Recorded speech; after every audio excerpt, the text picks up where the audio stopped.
Hey, what's going on everyone, and welcome to this breakdown of how I created this shot.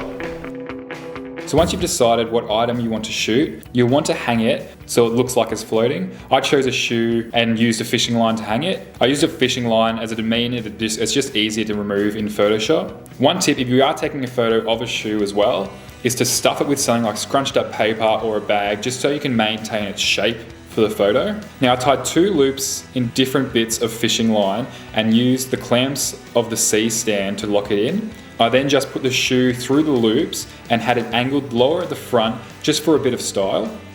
As you can see in this photo, it's got a slight edge light, and for that I used an aperture 120D with the light dome just to create a really soft light, and it just gives it that nice little bit of edge. And because I'm shooting long exposure, I can put it on its lowest setting. So for the 120D, that's 10%, just because when you're shooting long exposure, a lot of light goes into the sensor, so you don't need a lot of light to take that photo.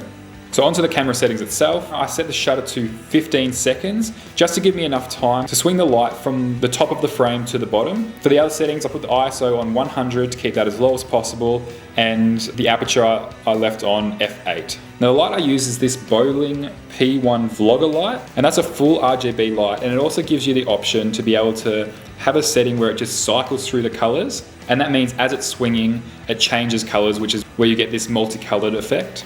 Now for the fun part, taking the photo itself. I had my camera linked to my phone so I could trigger it without being near the camera, and then I just swung the RGB light back and forth from the top of the frame to the bottom. One thing you'll need to keep in mind is to make sure when you swing the light it goes completely out of frame, otherwise you'll see the dots of the light like this rather than just smooth lines. So one last tip is to make sure that whatever you're shooting remains perfectly still. Because it's a long exposure photo, if it's moving, even just slightly, it can make the photo look really blurry. Alright, so that'll do for this tutorial. If you did like it, please hit the subscribe button, and I'll see you in the next one.